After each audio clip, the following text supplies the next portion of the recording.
Good morning, Heritage High School. My name is Staff Sergeant Patrick. My name is Staff Sergeant Tuttle.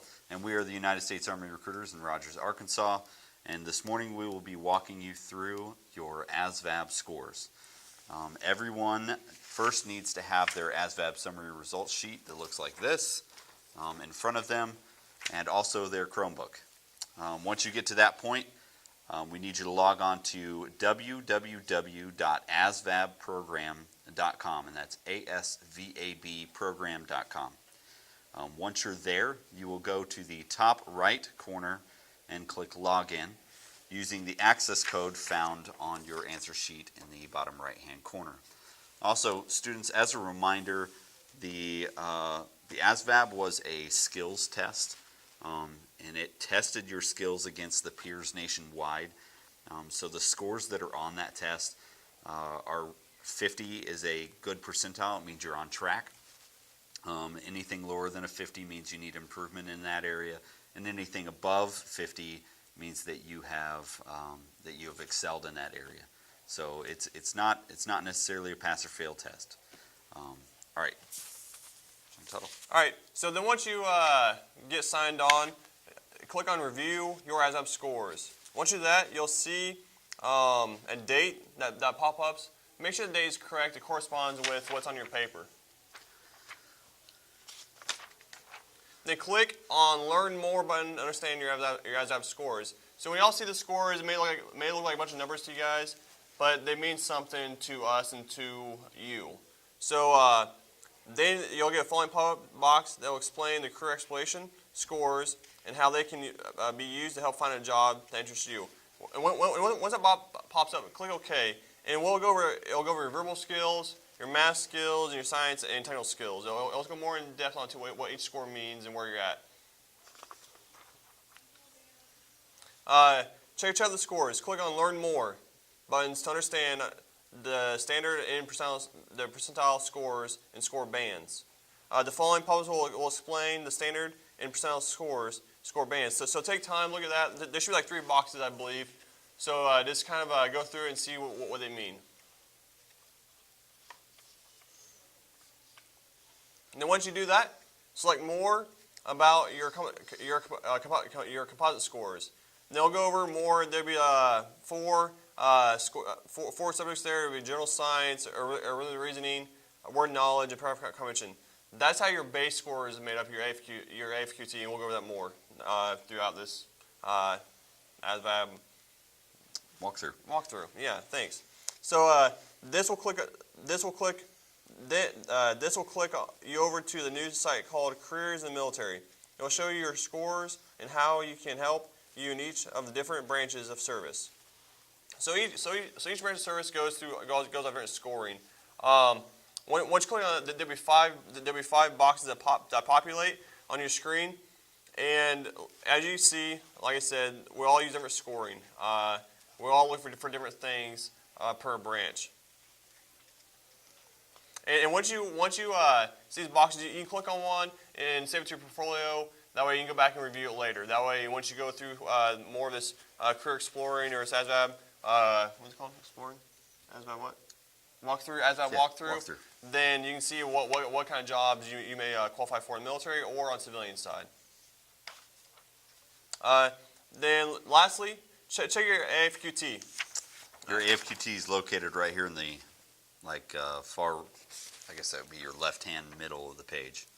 Yeah, the AFQT, it's a score that determines your qualifications entry into any branch of the United States Armed Forces. So each branch has different qualifications, and that's really it. Then click Learn More about the AFQT. It'll go more in depth onto what it means and how they get that raw score. All right, so that went into kind of understanding the ASVAB summary results sheet that's in front of you with all the numbers on it. Now we're going to actually use the scores that are on that to kind of walk you through a career guide. It's also known as the FYI, or Find Your Interests. So once you go into My Exploration, you're going to click on Take the FYI under step 1. You will read the directions and answer the sample questions, and then click Let's Get Started. They're pretty easy sample questions. Once you get in there, there will be 90 interest inventory questions that you need to answer. There's going to be like, indifferent, and dislike. Obviously, if you like it, click like.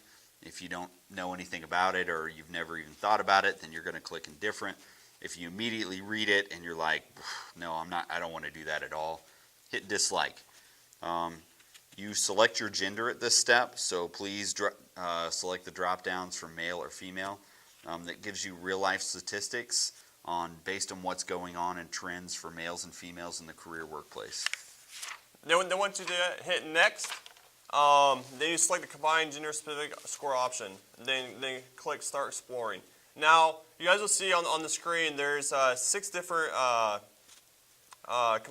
is it called? 6 different I guess areas of interest that you may fall under. Maybe conventional, enterprising, realistic, artistic, investigative, or social. And they'll explain what each of them mean. All right, so once you're there, you're going to select your 3 letters. It's going to be one of the 6 that you previously just read off. You're going to click those to see what your top interests are. There's examples on here. Conventional activities require attention to accuracy, details such as maintaining orderly and accurate records, procedures, and routines.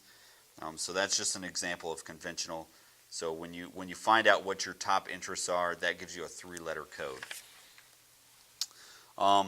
You need to select the top 2 interest codes from your 3-letter code.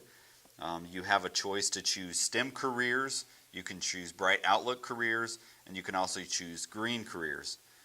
You can also look back on your summary results sheet to select skills that you were strongest in. Then click Explore. Explore careers.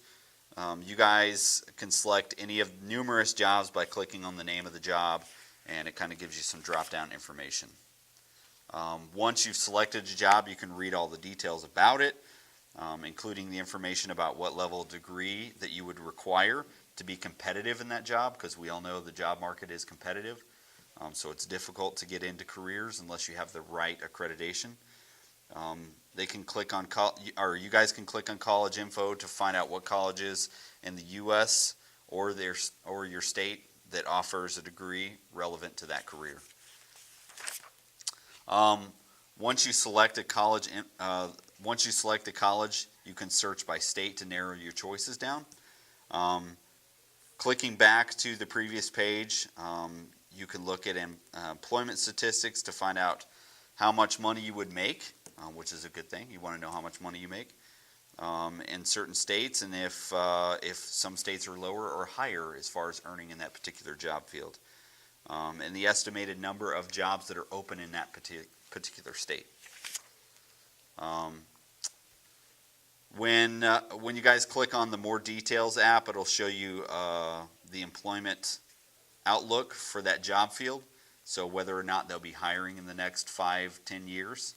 At any time, you can add a career to your portfolio so that you can go back and look at it again. And also at the same place, you can see if you picked a civilian career field and you just kind of want to see what that civilian career field would look like in the military. There's also the military equivalent jobs search. Click on one of any of the 5 branch icons, and it'll kind of walk you through what jobs in the U.S. Army, U.S. Navy, U.S. Air Force, Marine Corps, or the Coast Guard would be similar.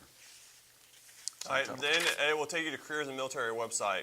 It'll show you details, titles, and particular jobs. So, for example, if you want to do a food service specialist, i.e. cook, we all need food.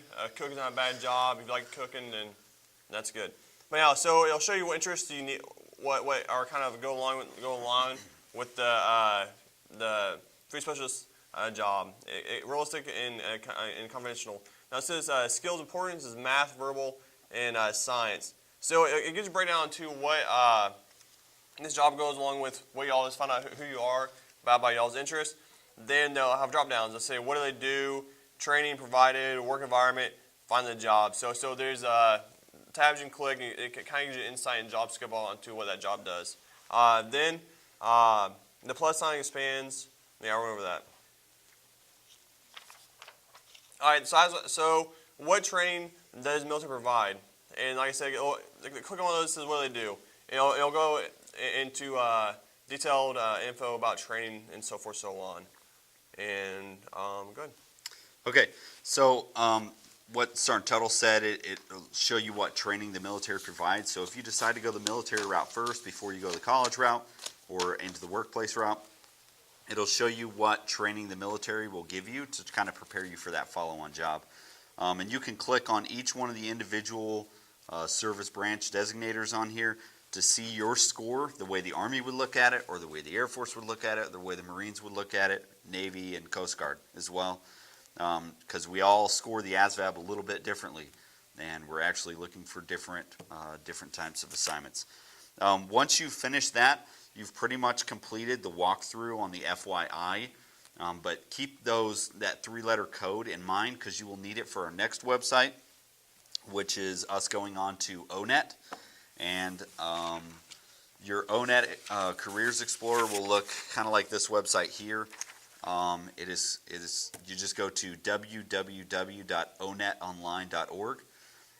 Once you get there, it is a careers exploration guide. You can do general searches, or you can search using your FYI code. I told you to hang on to that. It gives you a list of sample job titles based upon that code. It also gives you the skills that you need to succeed in that career field.